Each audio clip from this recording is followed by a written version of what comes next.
Students consider करें हमारे पास एक ग्लास की सिंपल प्लेट है।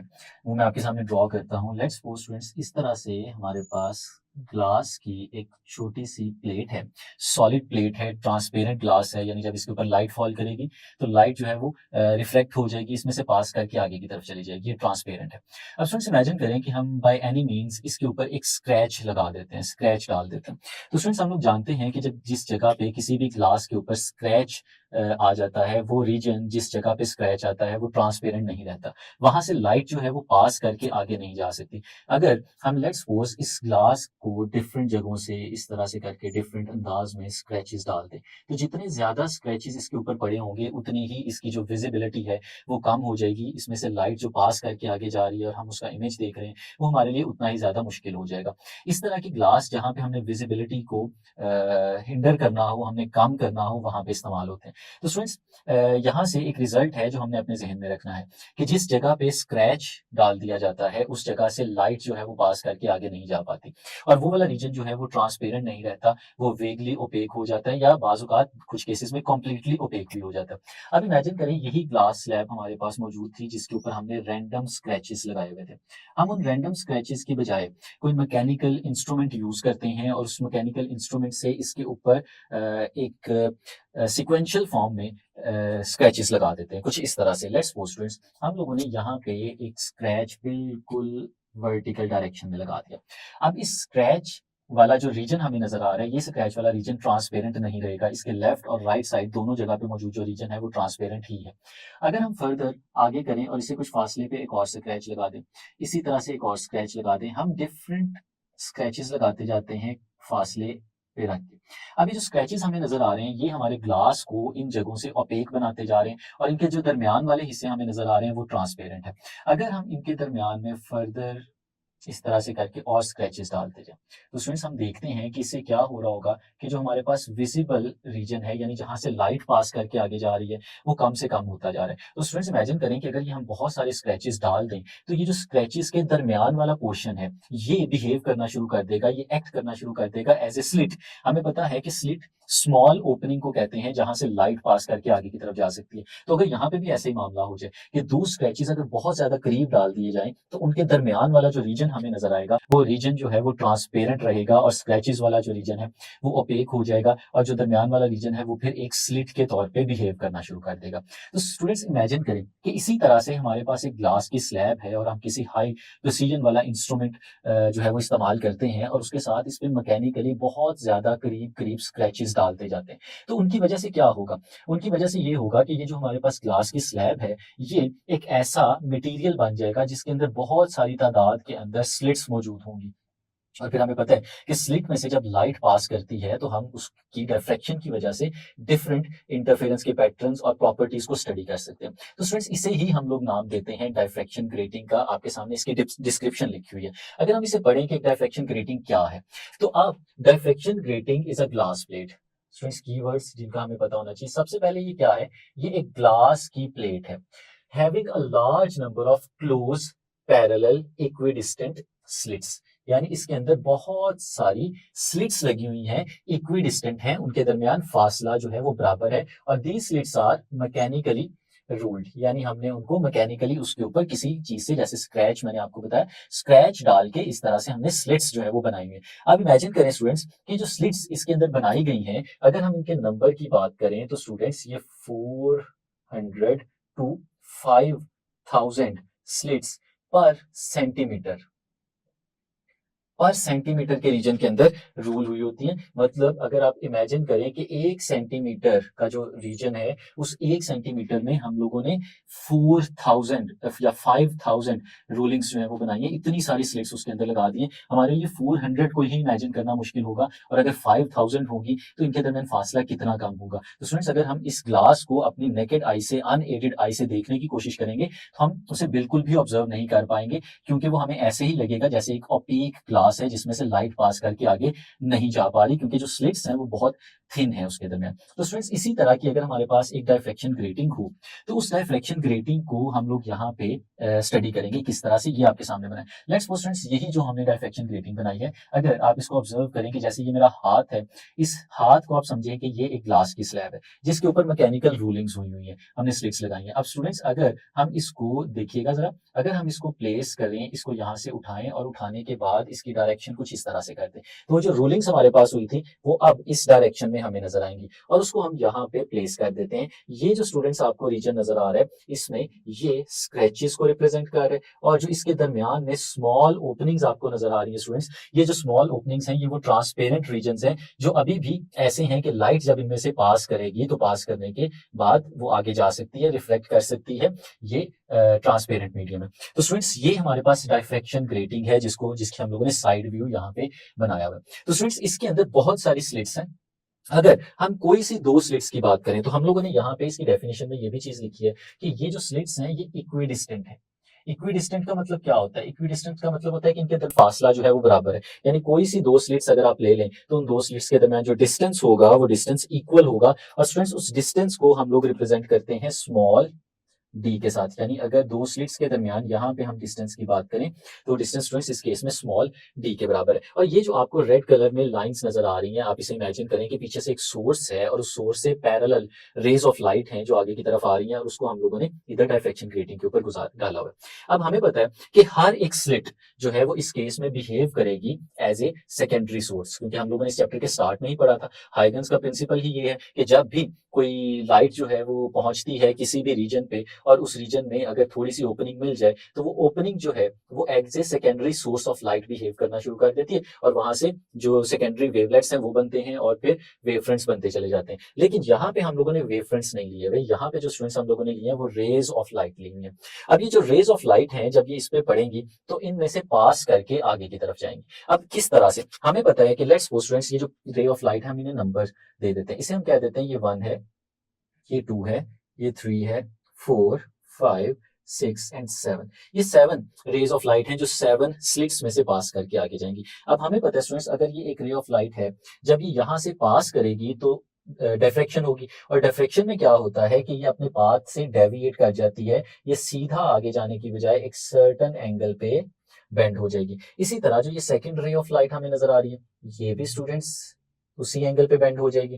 जो थर्ड रे ऑफ लाइट हमें नजर आ रही है स्टूडेंट्स ये भी बेंड हो जाएगी। इसी तरह ये जो फोर्थ है स्टूडेंट, ये जो सारी रेज ऑफ लाइट हमें नजर आ रही हैं ये सारी रेज ऑफ लाइट जो हैं स्टूडेंट्स ये बेंड हो जाएंगी और बेंड होके आगे की तरफ जाना शुरू कर देंगी। अब यहाँ पे स्टूडेंट्स हम लोगों ने वेव फ्रंट्स नहीं लिए, रेज ऑफ लाइट्स लिए, बिल्कुल उसी तरह से जैसे हम लोगों ने diffraction due to a narrow slit पढ़ा था। Diffraction due to narrow slit और इसकी डायग्राम भी हमें एक जैसी लग रही होगी, लेकिन स्टूडेंट्स ध्यान रखना है कि जो नैरो स्लिट वाला आर्टिकल था उसमें हमारे पास इस तरह से स्लिट्स नहीं थी, दरमियान में ये जो रीजन हमें नजर आ रहे हैं ये नहीं नजर आ रहे थे। अक्सर स्टूडेंट्स जब अटेम्प्ट करते हैं तो उसमें ये मिस्टेक कर जाते हैं कि नैरो स्लिट और डायफ्रैक्शन ग्रेटिंग वाली जो डायग्राम है इनको एक जैसा समझ लेते हैं। तो आपने जो डायफ्रैक्शन ग्रेटिंग वाली डायग्राम है उसका कंपैरिजन जरूर करना है जो हमारी नैरो स्लिट वाली डायग्राम है जो पिछले आर्टिकल में हम लोगों ने सीखी थी। अब स्टूडेंट्स इमेजिन करें कि यहाँ पे हम लोग इनके सामने एक बड़े साइज का कन्वेक्स लेंस रख देते हैं। जैसे ये मैं आपके सामने एक कन्वेक्स लेंस ड्रॉ करता हूं। हमें पता है स्टूडेंट्स जो कन्वेक्स लेंस है यहाँ पे ये लेंस जो है कन्वर्जिंग लेंस कहलाता है। जब रेज ऑफ लाइट इसके ऊपर गिरेंगी तो ये क्या करेगा, ये इन तमाम रेज ऑफ लाइट को किसी एक पॉइंट के ऊपर कन्वर्ज कर देगा और जब ये कन्वर्ज होंगी तो कन्वर्ज होने के बाद वहां पे पॉसिबिलिटी है इंटरफेरेंस की जो कि कंस्ट्रक्टिव या डिस्ट्रक्टिव कुछ भी हो सकती है। लेट्स सपोज स्टूडेंट्स ये जो रेज ऑफ लाइट जब इसमें पहुंचती हैं तो ये इन रेज ऑफ लाइट्स को इस एक पॉइंट के ऊपर कन्वर्ज कर देता है इसके, और इस पॉइंट के ऊपर हमें इंटरफेरेंस का पैटर्न नजर आता है। इस पॉइंट को स्टूडेंट्स हम लोग नाम दे देते हैं पॉइंट पी का। अब स्टूडेंट्स क्वेश्चन ये उठता है कि अगर इस जगह पे देखें तो कौन से वाली इंटरफेरेंस होगी, यहाँ पे कंस्ट्रक्टिव इंटरफेरेंस होगी या डिस्ट्रक्टिव इंटरफेरेंस होगी। तो स्टूडेंट्स हम लोग जानते हैं कि इंटरफेरेंस जब भी हम लोगों ने देखनी है तो इंटरफेरेंस देखने का एक ही तरीका होता है कि हम लोग देखें कि पाथ डिफरेंस इस केस में क्या है। तो स्टूडेंट्स वो पाथ डिफरेंस हमें यहाँ पे स्टडी करना है, वो कैसे बना सकते हैं। स्टूडेंट्स अगर आप इमेजिन करें कि हम लोग अंडर कंसिडरेशन रखते हैं सिर्फ दो रेज को, जिनमें से एक रे है रे नंबर 1 और जो दूसरी रे है वो है रे नंबर 2। ये दो रेज हैं जो ट्रेवल करते करते हमारे इस कन्वर्जिंग लेंस तक जा रही हैं। अगर हम लोग इनके डिस्टेंसेस की बात करें, क्या दोनों ने इस तक पहुंचते हुए एक जितना डिस्टेंस ट्रेवल किया? तो इसका आंसर होगा नहीं, क्योंकि एक रे ने दूसरी रे की निस्बत ज्यादा डिस्टेंस ट्रेवल किया। अब हम कैसे देख सकते हैं स्टूडेंट्स? अगर इसके बिल्कुल पैरेलल हम यहाँ पे एक लाइन लगाएं, यानी जिस एंगल पे हमारे पास ये कन्वर्जिंग लेंस पड़ा हुआ है, एग्जैक्टली इसी एंगल पे हम यहाँ पे एक लाइन कुछ इस तरह से करके ड्रॉ करते हैं। तो स्टूडेंट्स अगर हम इसे नाम दे दें, ये वाला पॉइंट है, इसे स्मॉल ए कह दें और इस पॉइंट को हम लोग स्मॉल बी कह दें, तो स्मॉल ए और स्मॉल बी, अगर बी से आगे की बात करें तो बी से आगे हमारी रे नंबर 1 और रे नंबर 2 इन दोनों ने एक जितना डिस्टेंस ट्रेवल किया हुआ है। और फिर स्टूडेंट्स अगर ये जो एंगल है, इस एंगल को हम लोग यहाँ पे थीटा का नाम दे दें, तो स्टूडेंट्स ये थीटा के कॉरिस्पॉन्डिंग हम लोग कैलकुलेट कर सकते हैं पाथ डिफरेंस। इस केस में जो पाथ डिफरेंस हमें नजर आ रहा है वो ए से लेके बी तक है, क्योंकि ए से लेके बी तक वो एक्स्ट्रा डिस्टेंस है जो हमारी रे नंबर 2 ने कवर किया है एज कंपेयर टू रे नंबर 1। तो स्टूडेंट्स अगर मैं यहाँ पे लिखूं कि पाथ डिफरेंस, और उसके लिए हम इस ट्राइंगल का सहारा लें, लेट्स सपोज स्टूडेंट्स ये जो यहाँ पे पॉइंट नजर आ रहा है, इस पॉइंट को हम लोग कैपिटल ए का नाम दे देते हैं। तो स्टूडेंट्स फ्रॉम द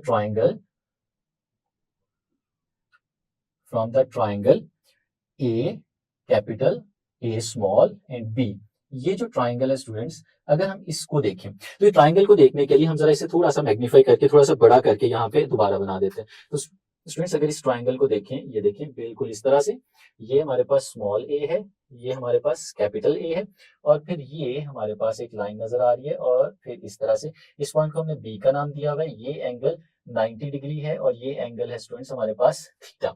अब हम लोग जानते हैं स्टूडेंट्स कि जो थीटा एंगल हमारे पास होता है राइट ट्राइंगल में, उसके बिल्कुल ऑपोजिट वाली जो साइड हमारे पास होती है, हम उसे परपेंडिकुलर कहते हैं। और स्टूडेंट्स जो एंगल 90 डिग्री के एंगल के बिल्कुल सामने वाली साइड होती है, वो हमारे पास हाइपोटेन्यूस होता है।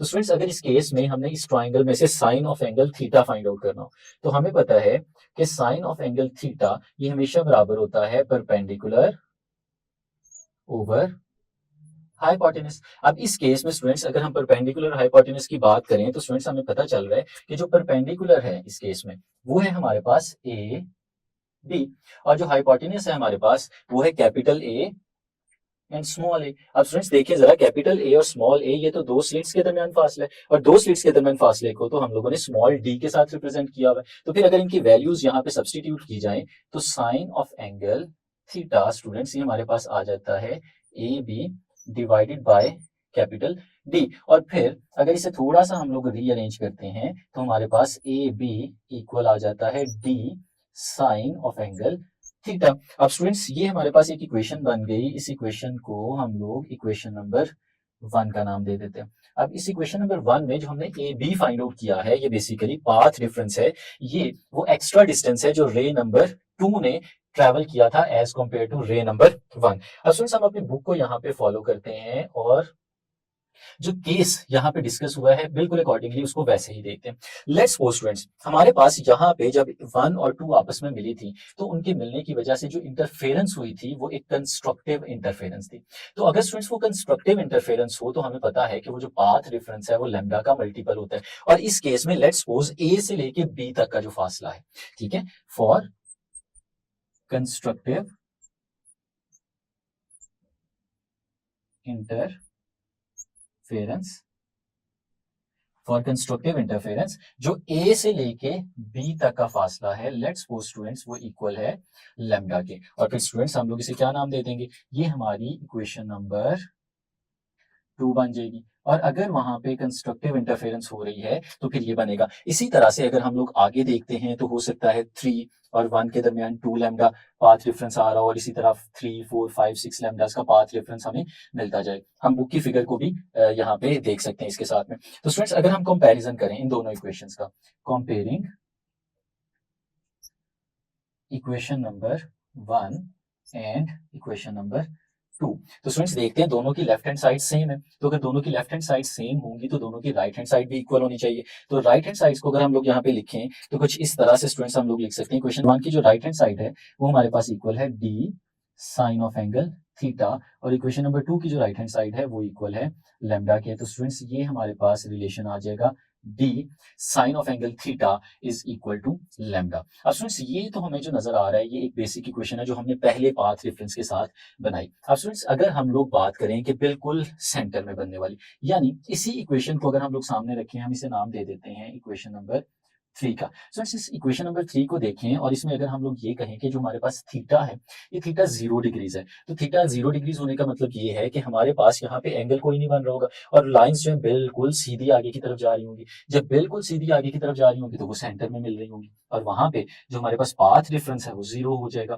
तो वहां पे हमें कंस्ट्रक्टिव इंटरफेरेंस मिल रही होगी। हम इसे कहते हैं 0 ऑर्डर फ्रिंज। ये बिल्कुल सेंटर में बनती है और इसे 0 ऑर्डर कहने का मतलब ये है क्योंकि यहाँ पे जो पाथ डिफरेंस है हमारे पास वो 0 के बराबर होता है। लेकिन अगर स्टूडेंट्स हम इसका एंगल बढ़ाना शुरू करते हैं, जैसे इस केस में ये एंगल बढ़ा हुआ है, हम इससे भी ज्यादा इंक्रीज कर सकते हैं। फॉर एग्जांपल मैं इसको डॉटेड फॉर्म में आपके सामने बना के दिखाता हूँ कि जरूरी नहीं है कि इस वक्त एंगल यही हो, इनका एंगल्स इस तरह से भी जा सकते हैं। ये एंगल हमें इंक्रीज होते हुए नजर आ रहे हैं, तो जैसे जैसे एंगल बढ़ता जाता है, यानी 0 डिग्री होगा तो एंगल बिल्कुल इस तरह से होगा। तो 0 डिग्री पे अगर कंस्ट्रक्टिव इंटरफेरेंस हो रही है तो जैसे जैसे इनका एंगल बढ़ता चला जाएगा तो कंस्ट्रक्टिव के बाद पहली डिस्ट्रक्टिव इंटरफेरेंस, कंस्ट्रक्टिव के बाद पहली जो अगली कंस्ट्रक्टिव इंटरफेरेंस है वो उस वक्त बनेगी जब हमारे पास ये पाथ डिफरेंस लैम्डा हो जाएगा, और दूसरी कंस्ट्रक्टिव इंटरफेरेंस उस वक्त बनेगी जब पाथ डिफरेंस 2 लैम्डा हो जाएगा। यानी जो पाथ डिफरेंस है वो लैम्डा, 2 लैम्डा, 3 लैम्डा, 4 लैम्डा इस तरह से चलता चला जाएगा, तो हमारे पास पहली, दूसरी, तीसरी, चौथी,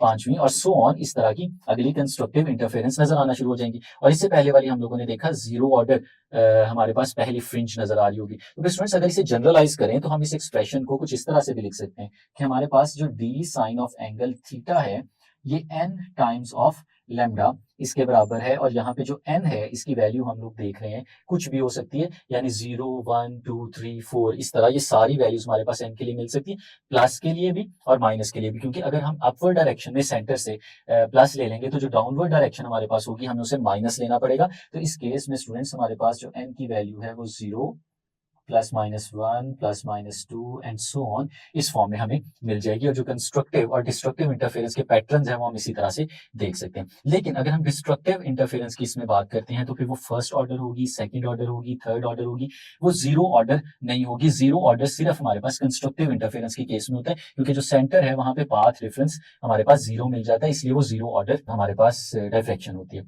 अब स्टूडेंट्स इसकी एग्जांपल्स हैं हमारी बुक में जो डिस्कस हुई है, जैसे कि अगर हम एक सीडी रोम को देखते हैं तो सीडी रोम जो है हमारे पास उसमें भी हमें डिफरेंट कलर्स के पैटर्न्स बनते हुए नजर आते हैं। वो भी इसलिए बन रहे होते हैं कि उसमें जो डिफरेंट लेयर्स होती हैं वो बिल्कुल उस तरह से बिहेव कर रही होती हैं जिस तरह से हमारी ये स्लिट्स बिहेव कर रही हैं, वो एक डायफ्रैक्शन ग्रेटिंग की तरह बिहेव कर रही होती हैं। इसी तरह से एक और इन्फॉर्मेशन भी हमारे पास शेयर की गई है कि अगर हम लोग एक लाइट का, व्हाइट लाइट को फॉल कराते हैं एक डायफ्रैक्शन ग्रेटिंग में तो उसका पैटर्न हमें किस तरह से बनता हुआ नजर आता है। तो हमें पता है कि light according to its wavelength अपने पाथ को चेंज करती है। तो जब लाइट व्हाइट होगी तो व्हाइट लाइट में तो बहुत सारी वेवलेंथ्स होती हैं, तो जब वो बहुत सारी वेवलेंथ्स इसमें से पास करेंगी तो वो कलर्स एक दूसरे से सेपरेट हो जाएंगे, एक दूसरे से अलग होते हुए हमें नजर आएंगे। तो उसका स्पेक्ट्रम भी हमारी बुक में ये इन्फॉर्मेशन के तौर पे साइड बॉक्स में शेयर किया गया, इसे भी हम लोग देख सकते हैं कि व्हाइट लाइट के केस में जो है वो हमें इस तरह का एक कंटिन्यूअस स्पेक्ट्रम नजर आएगा। लेकिन अगर हम कोई मोनोक्रोमेटिक लाइट यूज करते हैं या कोई ऐसी लाइट यूज करते हैं जिस लाइट में 2 या 3 वेवलेंथ्स हो तो फिर हमें वही 2 या 3 वेवलेंथ्स नजर आएंगी।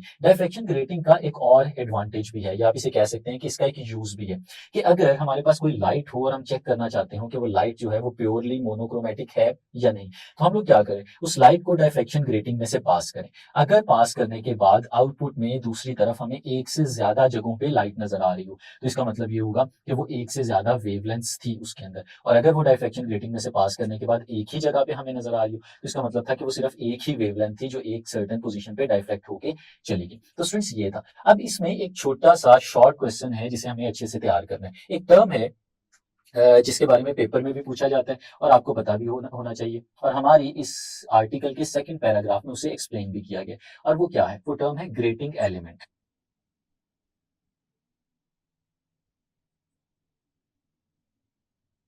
ग्रेटिंग एलिमेंट क्या होता है स्टूडेंट्स, हमने यहाँ पे स्मॉल डी लिया था। स्मॉल डी को हमने कहा था ये डिस्टेंस है 2 कंसेक्यूटिव स्लिट्स के दरमियान। स्टूडेंट्स इसी डिस्टेंस को जो 2 कंसेक्यूटिव स्लिट्स के दरमियान होता है हम इसे ही ग्रेटिंग एलिमेंट का नाम देते हैं, और इसे हम लोग रिप्रेजेंट करते हैं स्मॉल डी के साथ। और अगर हमें इसे कैलकुलेट करना हो तो हमारे पास इसका फॉर्मूला भी है जो हमारे पास मैथमेटिकली तो बुक में नहीं बताया गया, लेकिन verbally in the form of words उसे एक्सप्लेन किया गया। तो स्टूडेंट्स, ये क्या होता है? ये होता है length divided by number of rulings. यानी आपके पास जो डाइफ्रैक्शन ग्रेटिंग है, उस डाइफ्रैक्शन ग्रेटिंग की टोटल लेंथ कितनी है, और फिर उसके ऊपर जिस तरह से हमने ये मैकेनिकल रूलिंग्स की हुई थी, इसको नंबर ऑफ रूलिंग्स के साथ डिवाइड कर दें तो हमारे पास ग्रेटिंग एलिमेंट, और इसको रिप्रेजेंट किया जाता है स्मॉल डी के साथ।